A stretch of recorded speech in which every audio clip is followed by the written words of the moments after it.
I know, I know. I said at the end of the last video that the next video would be about graphics. But this is the last video of the year, so let's do something a little different. Salutations!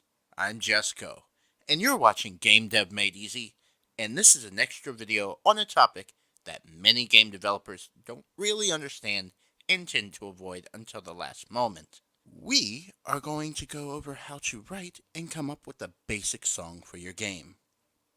I'm going to go with something simple, like a main menu theme.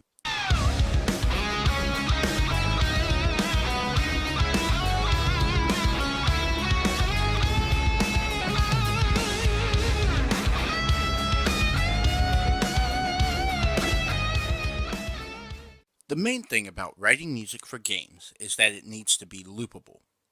I understand that many people don't own instruments to be able to do this, so I will show examples of using instruments and completely creating by hand on computer. I should note that the information I will be sharing today is not only for game developers, but also for those that want to get into composing music in general. First off, what is looping in music? A loop is where a section of a song can repeat seamlessly when the file is played end to end. That means that the end of the song needs to land on a spot that makes sense musically for an ending and at the same time meld beautifully into the beginning. We aren't going to do anything really complicated here because I do need to go over a little bit of music theory. So let's jump right into it. For simplicity's sake, we are going to look at the C major scale. What makes the major scale unique is that it is able to invoke the feelings of elation or happiness. The notes in the C major scale are C, D, E, F, G, A, B, and back to the root of C. I understand this does not make any sense yet, so let's play these notes on the piano. As you can see, this scale only has 8 notes. That means there is less to remember for the specific scale and is more for knowing where these notes land on the instrument. Scales are good and all, but what chords or group of notes played at the same time work with the scale? This is where chord theory comes into play. Now, I'm not going to dive too deep into that. If you want that information, head over to Adam Neely's channel. He goes into theory that even I am not so well versed in. Now, the chord sequence for the key of C major is major, minor, minor, major, major, minor, and diminished.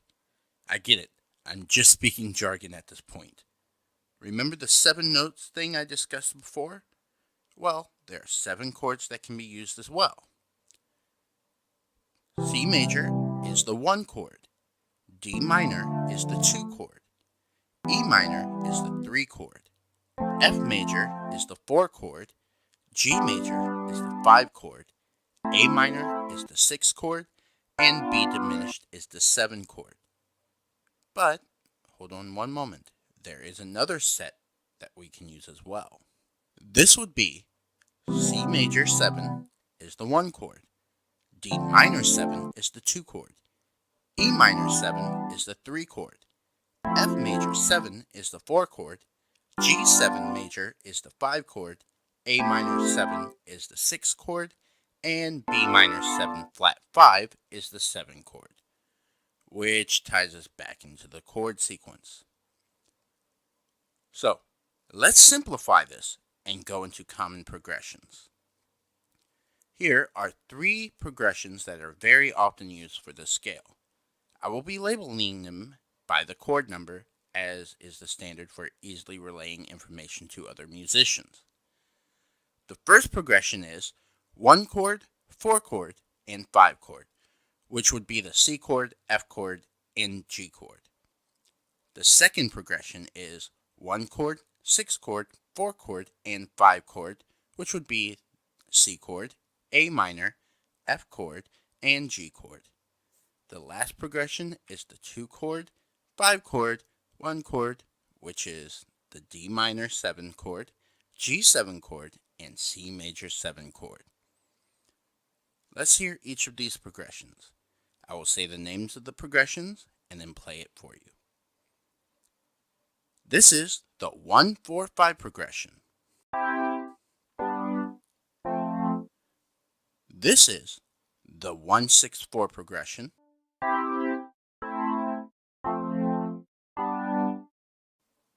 And this is the 2-5-1 progression. Now that we have this information, let's jump into writing music with it. We know the key we want to use, and we also know the notes and the chords associated with that key. The next step is to just play each of these chords in different patterns until we come up with something we like. Before getting into that, I think it's only right to go into the software that we will be using today. My go-to DAW, which is an acronym for Digital Audio Workstation, is Reaper. It is cheap to purchase, and their trial is good for 60 days. They do allow for passing that 60-day period without purchasing, but honestly, the software is $60, so if you like it, support them by purchasing it when you can. It is available on Windows and OS X, and it has experimental builds for Linux operating systems. We will be using the Horus MK2 VST for our piano synthesizer. A VST file is an audio plugin that allows for you to emulate actual musical equipment as well as tweak recorded music. As always, the links for the items discussed will be in the description box below. To begin, you can just fiddle with 2 chords until you like the 2 used together, and then you can move on to adding a 3rd, 4th, or even 5th chord. The main point is to come up with something that you like. Now for a recording of me coming up with the song in question.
There.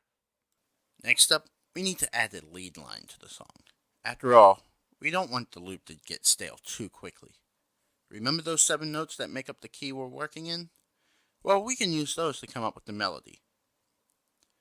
It does help to know scales in this department, but a little trick is to just experiment with what sounds good at each individual chord change and build your melody by knowing which of the notes work well with the next chord. E, G, so.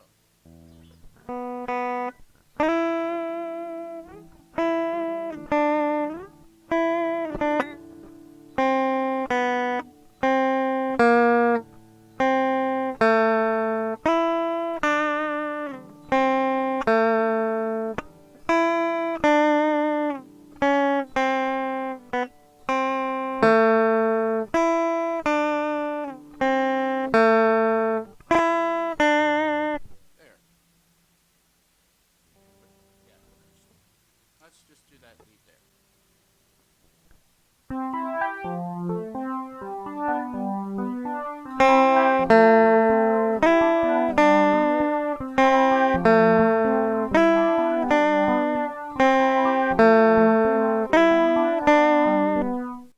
bass line for the song is next. There are many approaches to writing bass lines, some being more simplistic than others. One way is by following the root note of the chord progression being used. That is the route we will take today.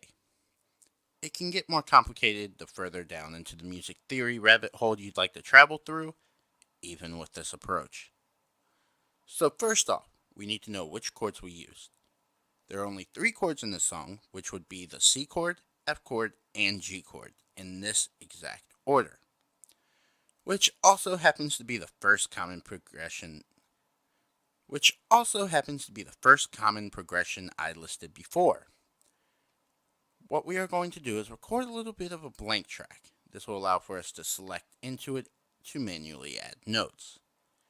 Now, on the far left hand side of the screen, you will see a piano roll. It has labels for the C notes only, and it has numbers attached to it. This tells us if it is in a higher or lower register of that C note. Click the note you want and then drag it out to be as long as you want for the note to ring out for. Repeat this until you have the bass line set up. Now we can export this and import it into a game to be used as a loop. I'm just going to save that. It's empty, completely empty. Double click. It pulls up my editor here. As you can see, we can scroll through. And this is how we're going to create our bass line. So we want the leads muted because we want to follow the main rhythm.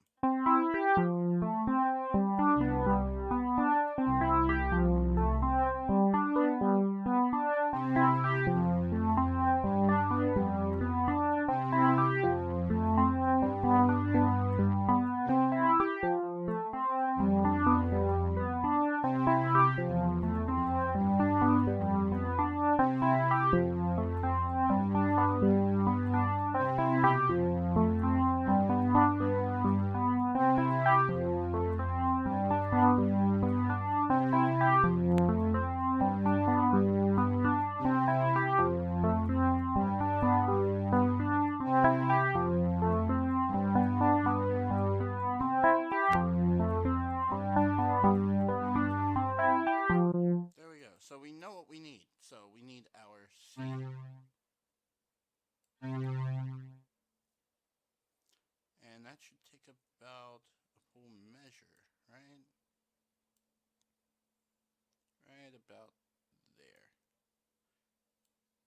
So we're going to do that for our bass. And then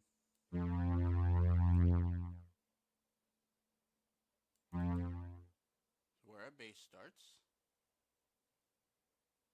I'm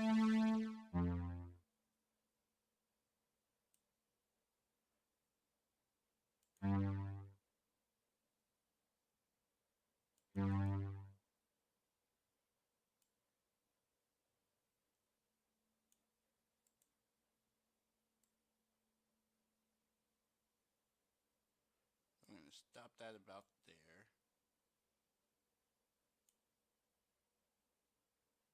I'm going to create another one there. Now it'll take it to the end.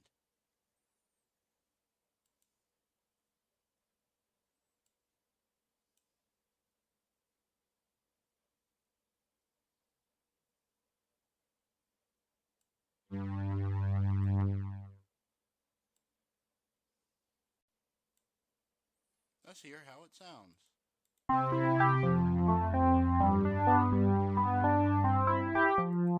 Perfect. There we go. We have our bass line. So now we can just click this, copy it, paste, paste, paste. That's pretty long, actually. Oh yeah, that's right. The ending is slightly different. So let's hear how the ending sounds. Why does that extend farther than it needs to?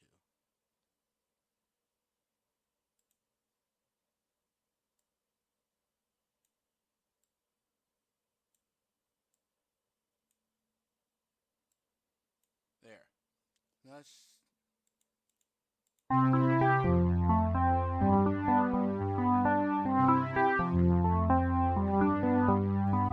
we didn't change this one, did we? Oops, wrong one. There. Delete that track. We don't want that track. Make sure everything lines up now. There.